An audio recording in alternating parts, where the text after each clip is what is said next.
Hola, soy María Teresa Priego. Nuestro tema de hoy, la creación como liberación individual y colectiva. Es un hecho que todas las personas traemos dentro una beta creativa. Está en nosotras, en nosotros. Crear algo que es distinto, que es nuevo, que será único, dado que cada persona es irrepetible e igual de irrepetible es lo que su imaginación puede producir. Crear es jugar, indagar las posibilidades de movernos del lugar, de fracturar la rutina de los días, indagarnos, tomar riesgos, reconocernos, más allá de lo que solemos llamar nuestra zona de confort. ¿Es la creatividad una manera de trabajar nuestras emociones? ¿Es un camino hacia modos de vivir más cercanos a quienes realmente somos? Creo que sí. Les comparto una frase del poeta Antonin Artaud.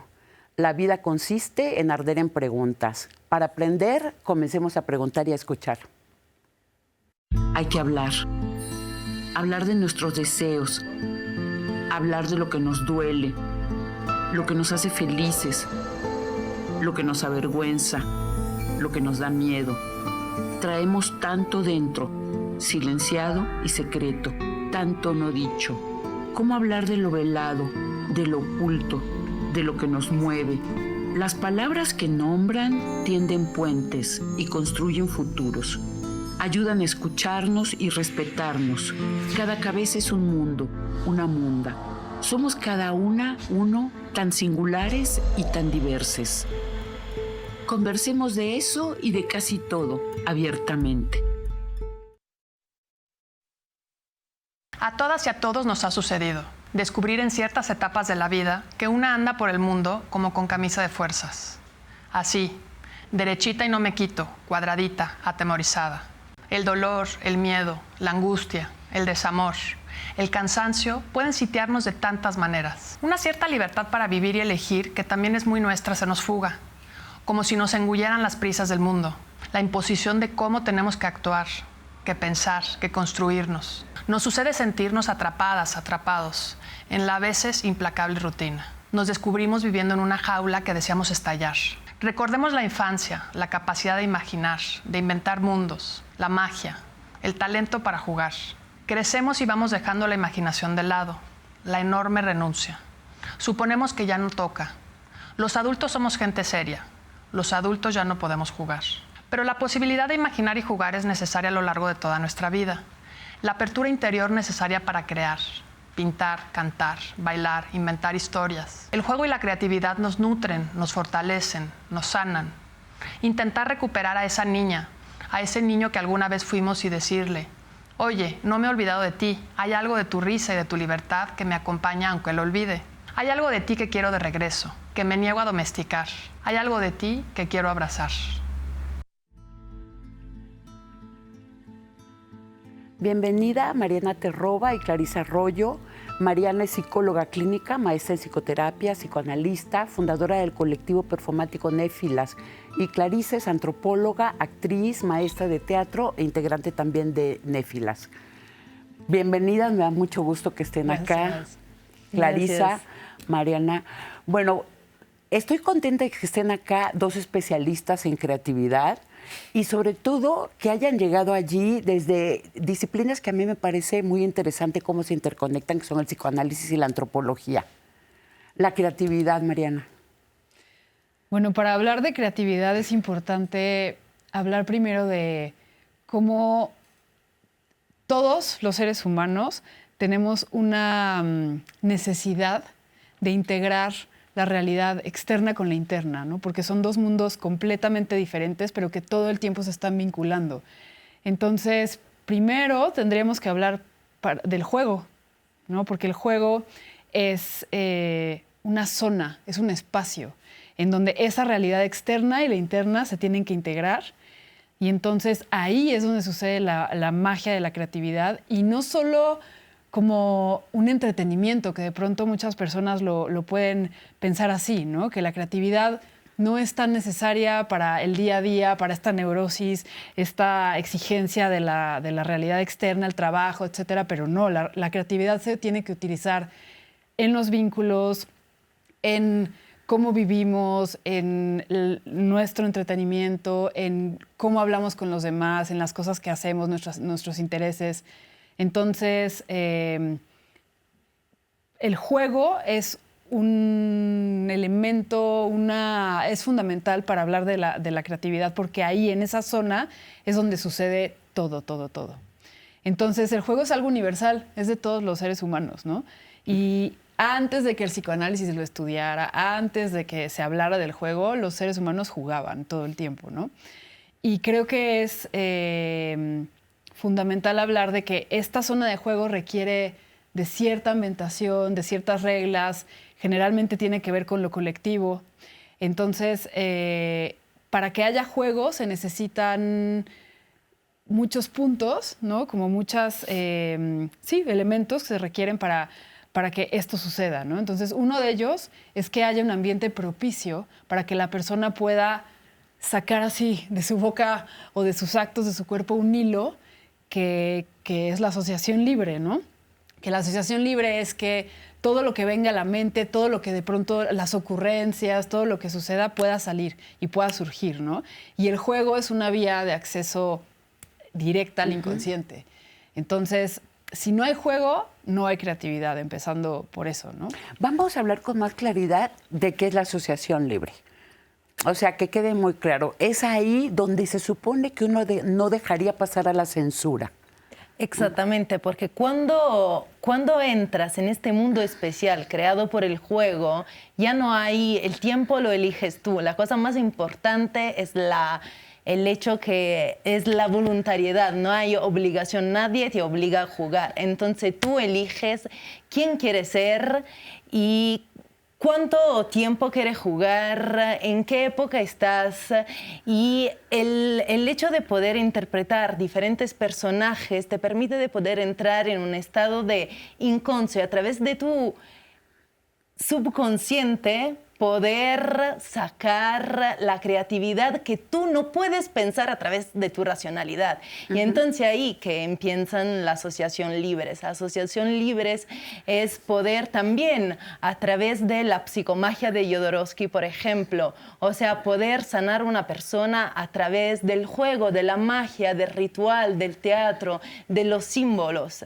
Entonces, siento que algo que nos acomuna y nos dejó la posibilidad de poder crear también este colectivo es jugar. Una de nuestras amigas siempre dice, Néfilas es un juego de niñas que a veces se pone muy serio. Y entonces es la necesidad de poder regresar a este niño interior para poder sorprenderse de qué puede salir de nuestro cuerpo y dejar que eso influya en nuestra creatividad, en nuestra imaginación, en nuestra fantasía. Estás hablando específicamente del grupo de Néfilas, el colectivo en el que ustedes participan. Sí. Ahorita vamos a llegar allí. A mí me gustaría, como introducción, esa posibilidad de jugar, de trabajar la asociación libre, de liberarse, que está todos los días en casi todo lo que hacemos. Claro. La asociación libre, si la pudiera explicar en algo así muy sintetizado, es... tenemos todos un universo interno, ¿no? Y muchas veces este universo está obturado o dirigido hacia ciertas formas que la cotidianeidad nos permite. En el trabajo, formados en el banco, en una plática, hola, ¿cómo estás? Bien, gracias, tú, ¿no?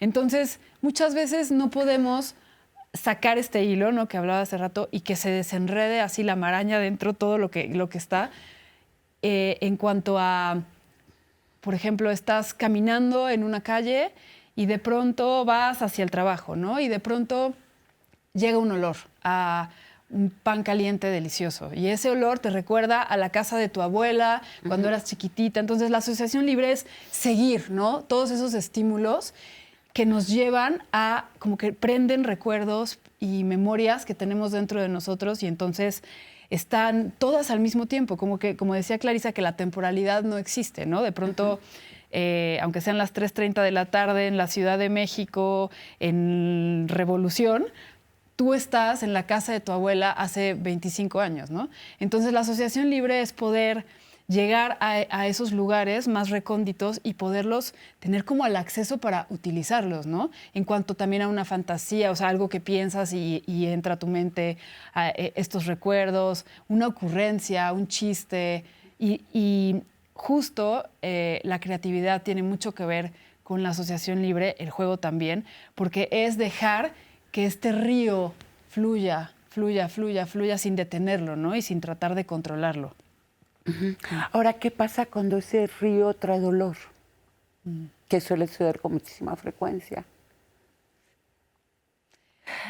Cuando este río trae dolor, se tiene que bañarnos en el río, asumir el dolor y encontrar una forma para que este dolor pueda salir y pueda ser transformador. O sea, yo creo mucho en el arte y creo en el arte propiamente porque para mí es una de las herramientas y de las armas más poderosas que tenemos.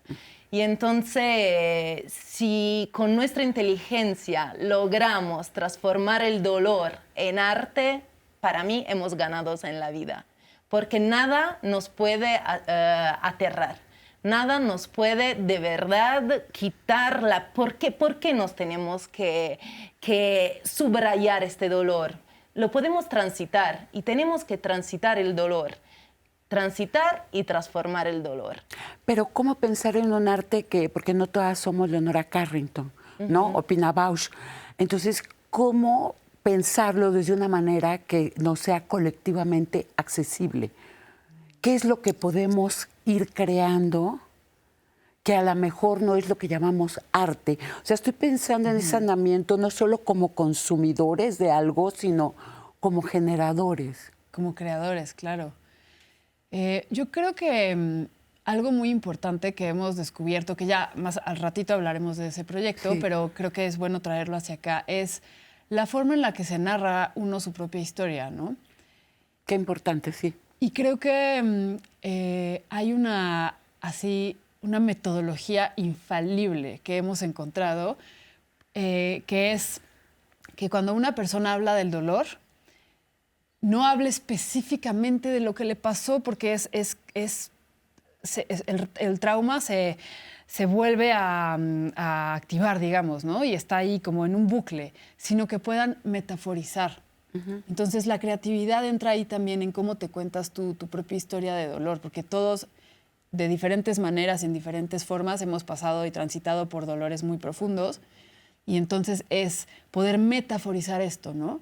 Y no hablar exactamente de lo concreto, sino como esta planicie que a veces es la realidad y la vida, que es muy gris de pronto, ampliarla hacia arriba y hacia abajo, ¿no? Hacia lo terrenal y hacia el cielo, ¿no? Y poder como darle colores, matices, y de esa manera la narrativa se transforma en algo que de verdad sí puede curar, ¿no?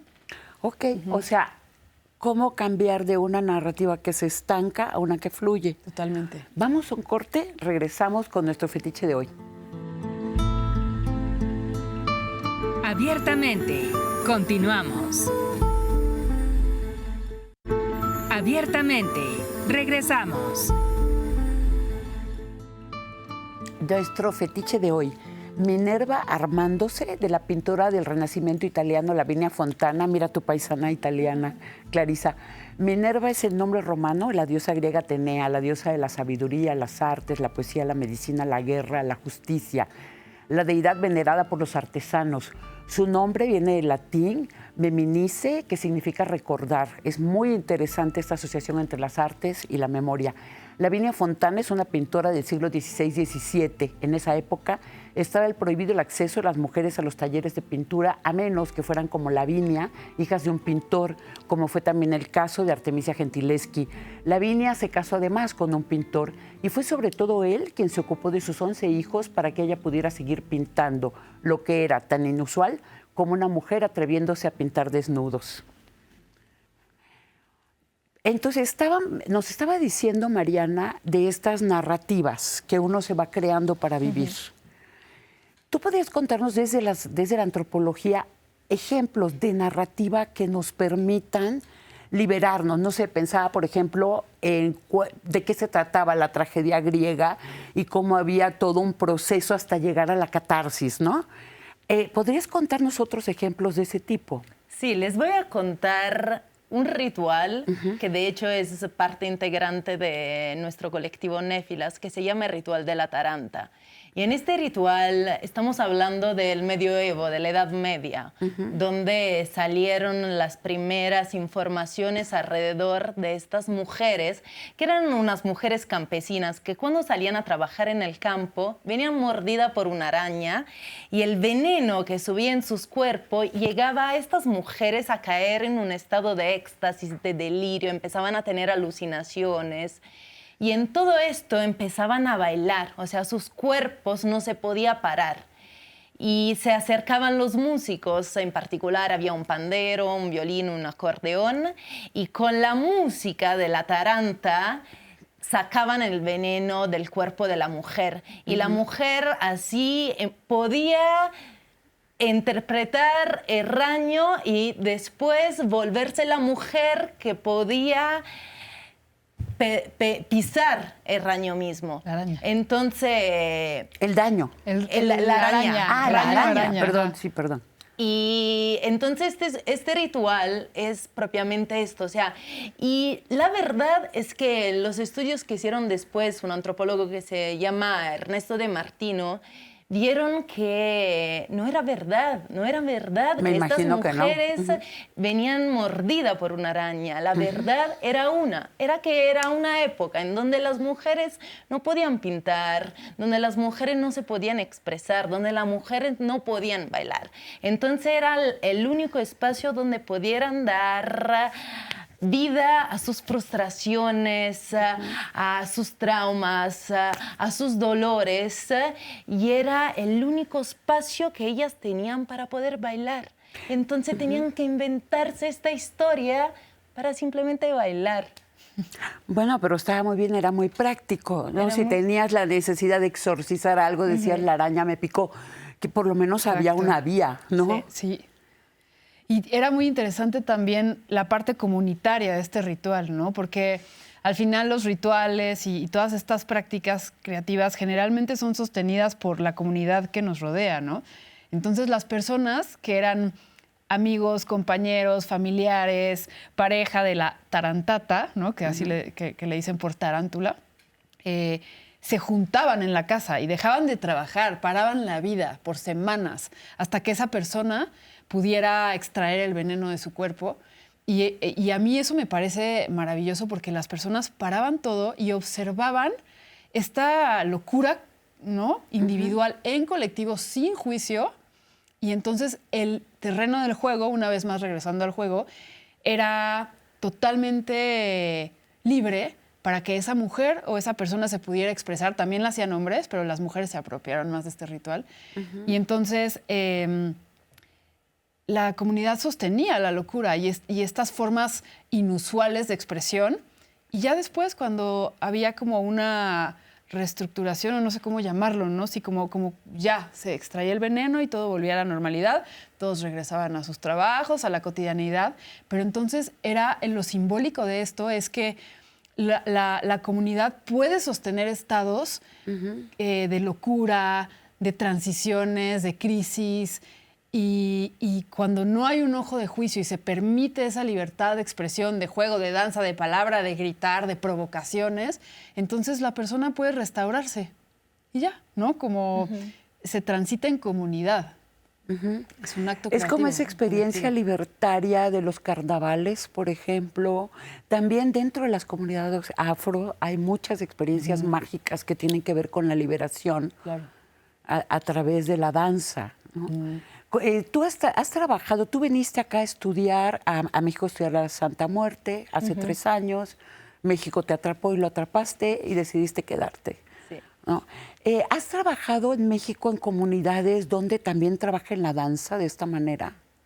Sí, me fui en algunos rituales para poder ver dónde se coloca la teatralidad en los rituales indígenas y prehispánicos de de México y me encontré en uno de los rituales más hermosos que vi en mi vida, que es un ritual de la Semana Santa Cora, que se encuentra sobre la Sierra de Nayarit. Y ahí hay una semana, y en esta semana pueden participar solo los hombres, y en esta semana, a través de la danza, de la pintura, y de representaciones de batalla, ponen en escena la pasión de Cristo y también se pueden liberar y pueden renacer. O sea, siguen el renacimiento de Cristo a través de un ritual indígena. Y para mí fue increíble la voluntad que tienen estos hombres. Estos hombres nunca se paran. Desde la mañana hasta la madrugada siguen corriendo, caminando, danzando. Todos tienen danzas diferentes. Cada danza representa algo diferente. Toda la mañana se pintan el cuerpo de colores. En el principio, el primer día tienen que ser todo de blanco y negro y después van sumando y sumando los colores hasta que el último día por fin pueden pararse, se pueden sentar, se pueden ir a hacer un baño en el río y se pueden limpiar. Entonces todo el sudor de toda una semana se va a limpiar adentro del río y ahí llega la catarsis. Es como una ceremonia de purificación. Es una ceremonia de purificación totalmente, sí. ¿Tú qué nos puedes contar de esta cuestión colectiva? Pues yo pensaba mucho en lo que dijiste sobre el renacimiento y creo que hay la zona de juego y el ambiente propicio de parte de la colectividad, de los lugares en donde nos movemos socialmente, que puede ser el trabajo, la familia, la pareja, etcétera, ¿no? Si el ambiente es propicio, hay una posibilidad de renacer en el sentido de... Pero, perdón, nada más que te interrumpa, los ambientes laborales, digo, al menos que te dediques a las artes, difícilmente son propicios. Totalmente. Para los renacimientos, claro, o para el juego. Claro, porque generalmente las dinámicas funcionan como que te colocas en un personaje, tienes una función frente al grupo, ¿no? Y entonces es imperdible esa función, no la puedes perder porque entonces ya no formas parte del grupo, etcétera. Entonces, aquí lo propicio sería que realmente hubiera una libertad de pensar al individuo como con muchos personajes, ¿no? Y de pensarnos nosotros también como en muchos personajes. No todo el tiempo podemos funcionar de la misma manera, ¿no? No todo el tiempo podemos hacer las mismas acciones a los mismos ritmos porque nos pasan muchas cosas, ¿no? Y la realidad externa, lo que decía hace rato, que es todo lo palpable, ¿no? Lo que podemos tocar, eso se nos mete al cuerpo y se nos mete a la subjetividad y entonces es un trabajo porque tenemos que acomodarlo adentro de nosotros y saber dónde acomodarnos frente a esa realidad. Y justo el juego tiene que ver con eso, ¿no? Como un espacio, Winnicott le decía el espacio transicional, ¿no?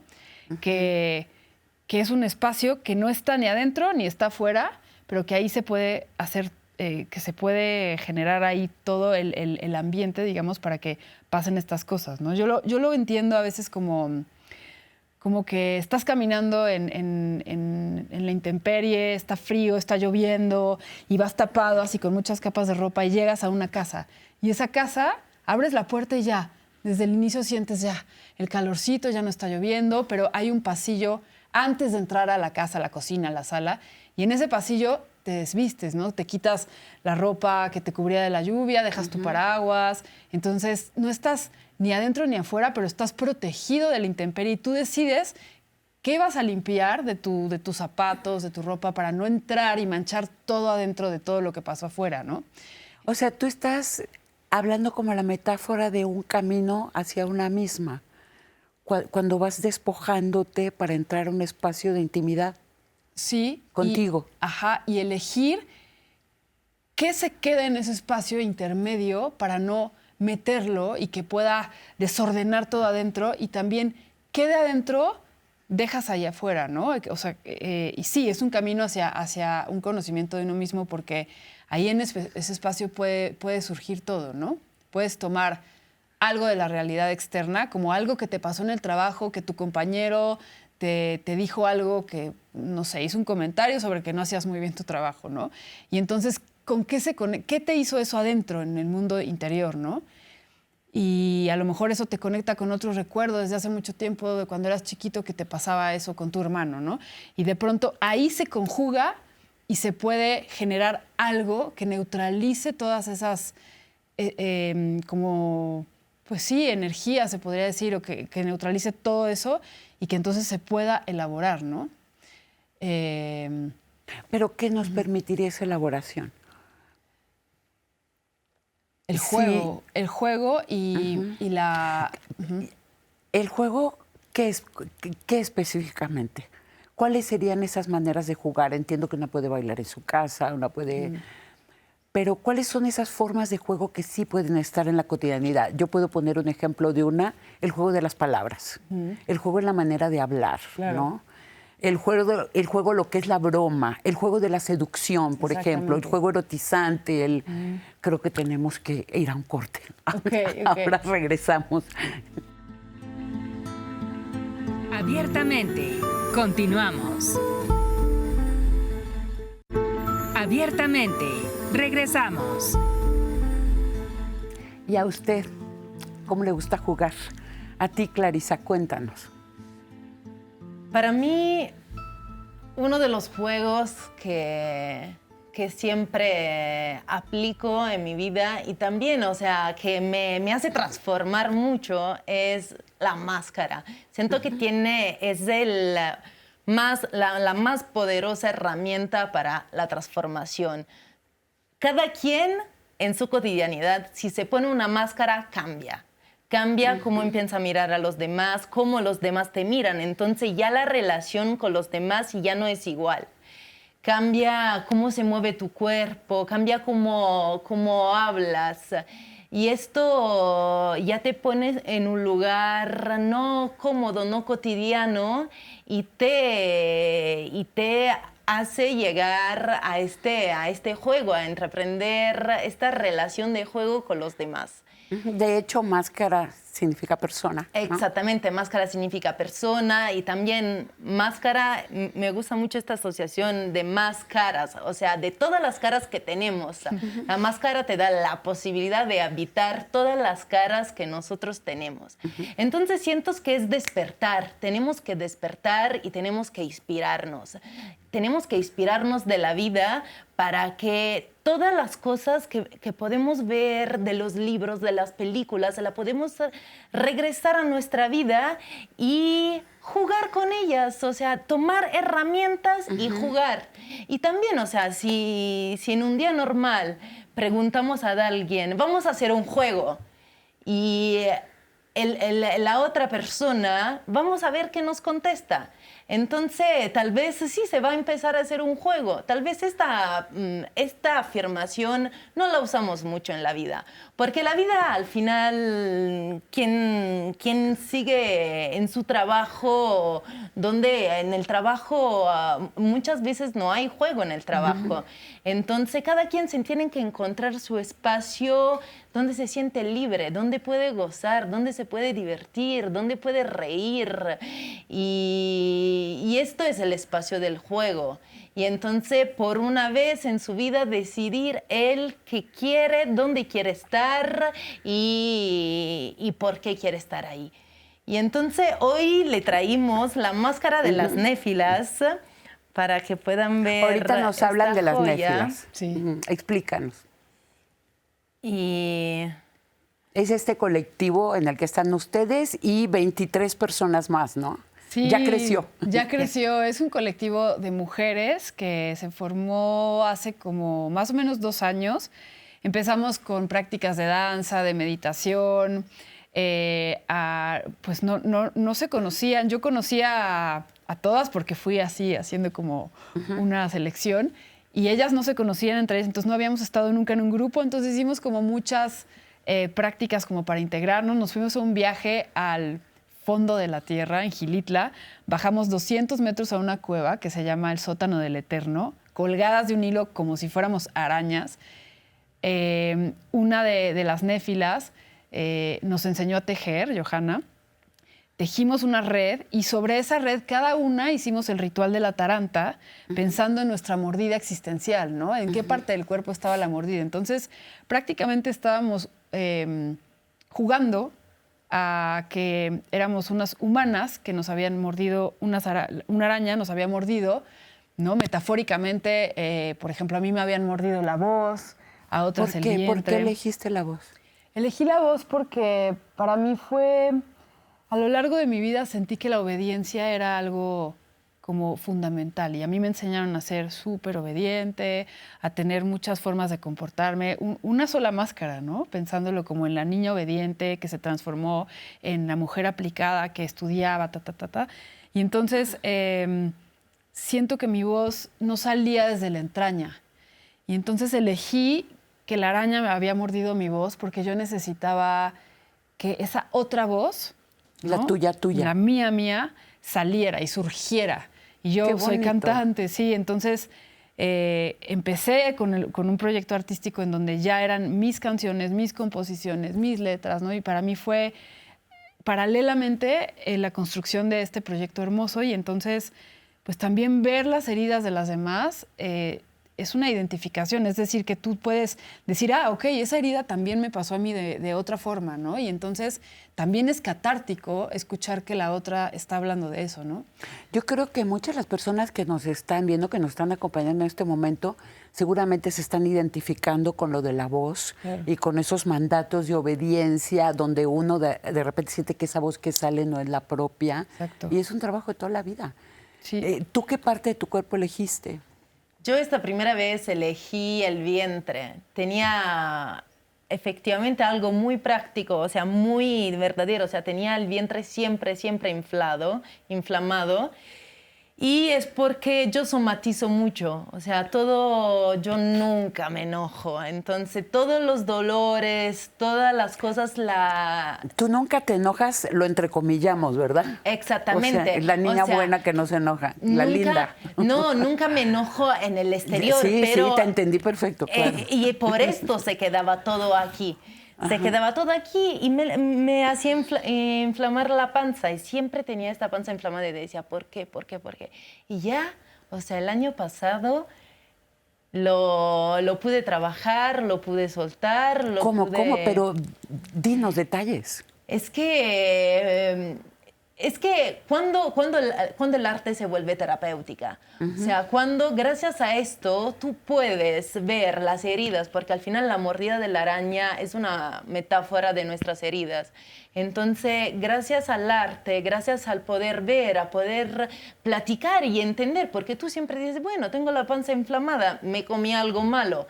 Y lo vas diciendo por toda la vida esto, me comí algo malo, hasta que ahí... Los síntomas físicos quedan cómodos, ¿no? Es que comí de más. Y tú pensaste algo que es bien importante decir, porque con mucha frecuencia no se piensa. Estás somatizando. Es decir, hay algo que comiste que no era material, ¿no? Que es de otra naturaleza, de la naturaleza de lo emocional, que te está doliendo acá. Sí. Ok. Y nunca tuve el tiempo y la fuerza, el coraje de decir, tengo que entender de verdad por qué tengo esta panza inflamada. Y ahí fue cuando llegaron las néfilas, fue cuando empecé todo este trabajo artístico alrededor de esto. Y sí, el hecho es que nosotras trabajamos mucho también alrededor de los actos psicomágicos. Los actos psicomágicos son esto, o sea, cómo gracias al simbolizar algo puedes curarte, te puedes sanar. Entonces, por ejemplo, uno que siempre cuenta Jodorowsky fue que un día un señor llegó a su cita y platicó con Jodorowsky, le dijo, yo nunca tengo dinero en mi vida, ¿qué puedo hacer? Jodorowsky le dijo, te tienes que poner una moneda bajo de tus zapatos y así caminar siempre. caminar siempre con los mismos zapatos para que el sonido de esta moneda te pueda hacer recordar en tu cabeza que tú tienes el dinero. Es esto, o sea, nosotros nos podemos curar perfectamente con todas las herramientas que tenemos. Entonces, es simplemente conocer nuestro cuerpo, conocer nuestra mente y saber en dónde recurrir. Bueno, eso puede tomar 35 años y medio de diván. Pero, Mariana, las otras compañeras son sobre todo mujeres, las que ahora. Todas son mujeres. Todas son mujeres. Sí. Las otras compañeras, cuéntenos, ¿qué parte de sus cuerpos eligieron para la mordedura? Hay una de ellas que eligió los ojos porque ella siempre fue vista desde un juicio muy fuerte, ¿no? Por sus padres, por la familia, siempre así como muy, ¿no? Como mucho de pose, del deber ser, etcétera. Entonces ella siente que su mordida está en los ojos porque a veces ella ve a la vida también así, con ese juicio, ¿no? Y entonces no puede disfrutar de las cosas. Entonces ha sido, ella se construyó unos ojos que Clarisa usó en un performance, ¿no? Eran unos ojos así gigantes como de un insecto y todo sobre ser vista también, ¿no? Se exponía en los performances. Pero, o sea, pensando cómo esto, el trabajo que hemos hecho en colectivo es saber la mordida de cada una, hablarla mucho entre nosotras, metaforizarla, ¿no? Como no es que tu papá te dijo un día, un martes, ¿no? Y las mismas palabras, sino es como llegó un insecto gigante a mi cuarto y este insecto hizo un sonido tan fuerte que me dejó sorda, ¿no? Si la mordida está en los oídos, ¿no? Etcétera, como metaforizar. Entonces, por ejemplo, yo invitaría a las personas que nos están escuchando ahora a que piensen si alguna parte de su cuerpo estuviera mordida por una historia dolorosa del pasado. Pueden ser muchas, hay que elegir una. Claro. ¿Cuál sería, no? O sea, ¿qué les duele? ¿En dónde está esa mordida? ¿Qué parte está incómoda, no? Una joroba, una rodilla, el pie, no sé, ¿no? Y poder metaforizar, es decir, inventarse una historia con la información real en donde puedan casi generar un cuento surrealista, ¿no? Decías que no somos Leonora Carrington, ¿no? Pero sí podríamos utilizar estos recursos Totalmente. Que ella nos deja, ¿no? Como de... que el surrealismo nos deja. El surrealismo nos deja, ¿no? Y los sueños, y entonces poder utilizarlo para narrar una historia diferente y también explorar cuáles son nuestras mordidas. Es buenísima la pregunta, me encanta. Ya tengo tarea para el próximo mes. ¿Cuál es la mordida? Además, tienes que elegir una cosa que es muy difícil, ¿no? Sí, porque la más dolorosa. Muchas. Y en el cuerpo, ¿no? Ajá. La que te salga primero a la cabeza, porque no hay una... O sea, y puedes trabajar una y cuando la terminas puedes trabajar una otra. Sí, claro. No, es que yo me vi abusona porque dije el corazón, ¿no? Cosa que, pues sí, que lo puedes acomodar lo que sea. Voy a pensar con más minuciosidad en este reto. Y el reto es, ok, ya es tu corazón, ¿no? Pero entonces, ¿qué le pasó a tu corazón? ¿Qué fue?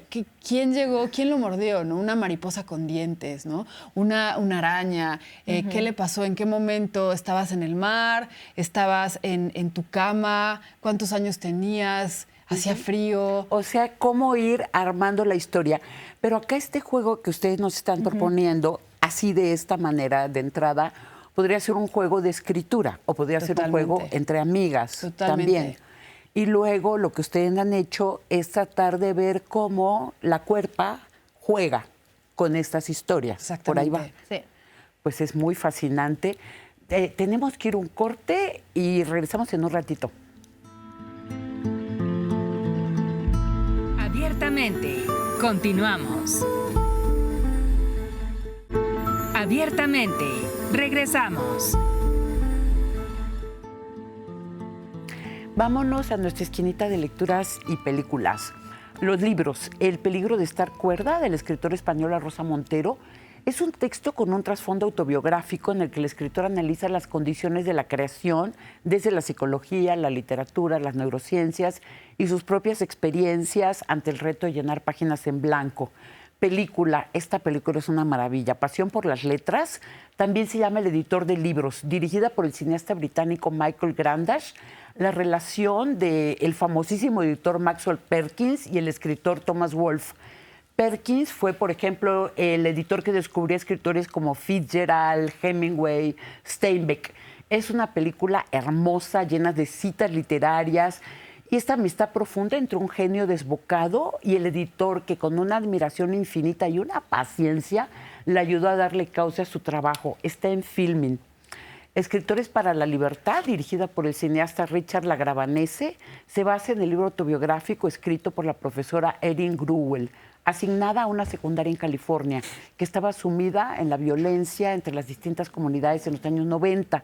La profesora comienza por trabajar con los jóvenes la posibilidad de otras maneras de vivir que no impliquen formar tribus que se destruyan unas a otras por sus diferencias étnicas y culturales.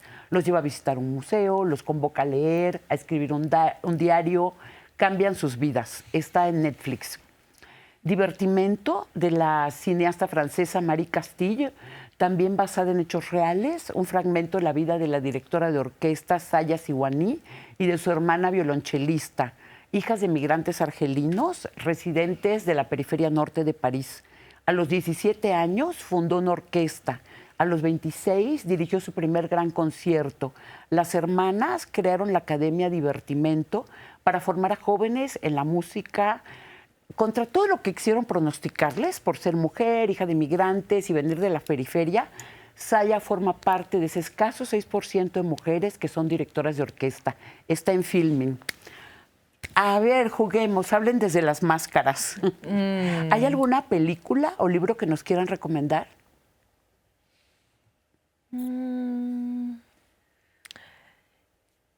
Yo, para lo que hemos platicado, le recomendaría el libro de La Tierra de Remordimiento de Ernesto de Martino, que es un libro antropológico justo alrededor de la mordida de la araña y este ritual de la taranta que se encuentra en el sur de Italia, en Puglia. Ok. Bueno, a mí me gusta mucho Gastón Bachelard para hablar de cómo integrar lo místico, algo del psicoanálisis, pero también como los espacios, los arquetipos.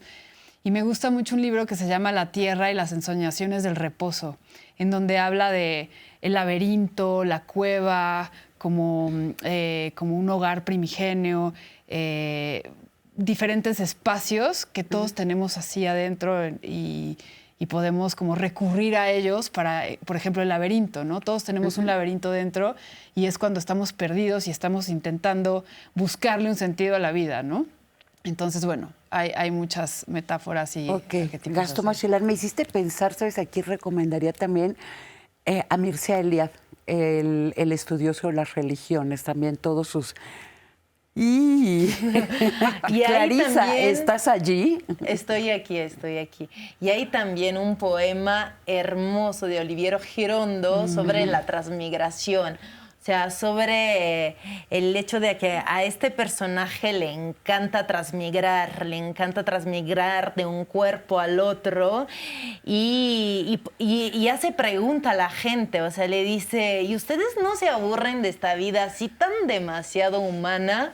Y por favor, exploren la transmigración, piensen en qué se quieren transmigrar, si se quieren transmigrar en araña, cómo habla la araña, exploren, van más allá, juegan con su imaginación y su fantasía para poner más juego a la vida.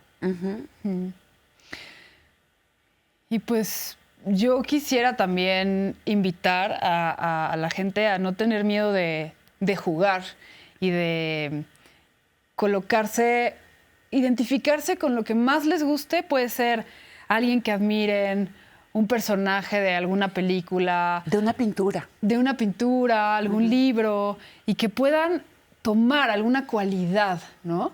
Y no es una imitación, porque la imitación al final es falsa, ¿no? Es tratar de hacer exactamente lo mismo, sino más bien como una identificación que es realmente tratar de experimentar desde la cotidianidad, desde vivir, como, ok, si yo quisiera ser más valiente, ¿no?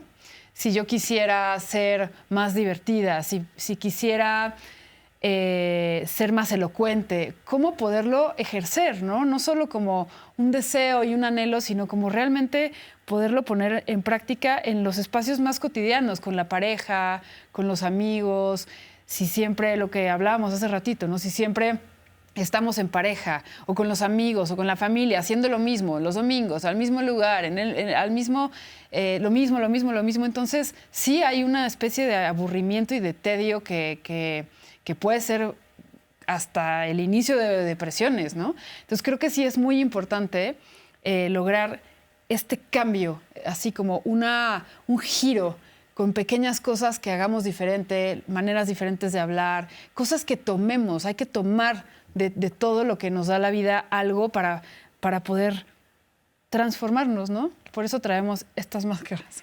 Estas máscaras las usan ¿cómo es una representación de néfilas? ¿Cómo es? La performance de las néfilas se consta en 3 momentos. El primer momento es un momento donde hay más acercamiento hacia las personas, al público. Es una performance interactiva con el público y donde le preguntamos exactamente dónde te mordió la araña. Entonces... al público. Exactamente.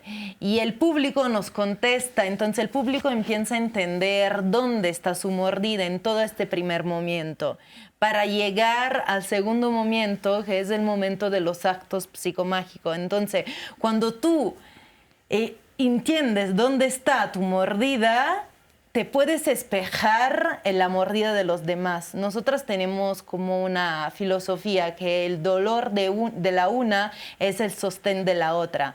Entonces, poderte espejar desde tu mordida con la performer, con una otra persona y poder empezar a encontrar una vía de salida de esta mordida para después terminar el todo con el tercer momento, que es la taranta, que es este ritual catártico, y entonces donde en un exorcismo de danza, de música, de color, puedes soltar tu cuerpo, puedes liberarte de todo esto, lo que traes, y así salir con mucha más energía y mucha más vitalidad. O sea, el público está participando en todo esto. el tiempo. Y al final en la taranta, que es sobre la red de una telaraña que tejemos, porque néfila significa, es una araña real, es una especie.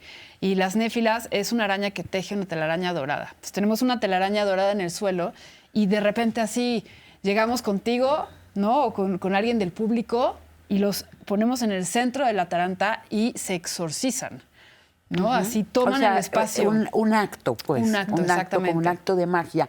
¿Les ha sucedido que haya personas que no quieran participar, que lleguen al centro y no se exorcizan, sino caigan en una crisis de angustia? Es decir, debe haber muchas respuestas distintas, ¿no? A un ejercicio así. Sí. Hubo una vez que una mujer se quedó en el piso, como en una especie de... Como si estuviera jugando a una muerte, ¿no? Así, y cerró los ojos y entonces lo que hicimos todas fue colocarnos alrededor de ella y le susurrábamos palabras al oído, como la contuvimos desde ahí, y cuando estuvo lista se paró, se reintegró y se fue. Y después, hablando con ella, nos dijo que había sentido la necesidad de ser contenida desde esa inmovilidad, porque ella todo el tiempo se estaba moviendo, ¿no? En la vida. Entonces, pues surgen todas estas cosas que son improvisación al final, ¿no? Y creo que es súper importante estar abiertos, como justo lo que hablamos del juego, que es el azar y lo inesperado, ¿no? Marina estaba mencionando en un corte y también después brevemente el juego en la pareja. Ay, sí, quiero ver tu cara nuevamente. Néfila. El juego en la pareja se me hace algo importantísimo. Es fundamental. Es fundamental llevar una relación y poder, o sea, llevar una relación de un punto de vista diferente que tal vez te has olvidado. Entonces, quitar un poquito de polvo que está ahí encima y retomar los juegos de los niños. O sea, no tener miedo de verdad en jugar a piedra, papel o tijera, jugar a escondidillas o jugar a juegos de adultas y adultos. O jugar a juegos de adultos adultos y adultas. Al final son, o sea, juegos de adultos y adultas pueden ser también juegos de niños, ¿no? Pero estaba ¿Cuál pensando, es por la- ejemplo, pensaba en un erotismo adulto, ¿no? Y, por ejemplo, en esta historia de las máscaras, hay algo que a mí me parece muy importante para jugar y es las personas, hay momentos donde nos cansamos de ser todo el tiempo una misma, uno mismo, ¿no? Exactamente.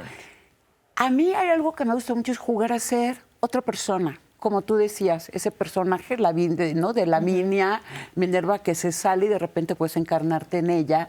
O sea, dejar de ser una misma por un rato. Absolutamente. Y esto, ¿sabes? Que con las pelucas son fundamentales, porque las pelucas son como la máscara, o sea, nos dan este toque inconsciente, inconsapevole de transformación y nos transforman y son súper divertidas en juegos de parejas, las pelucas.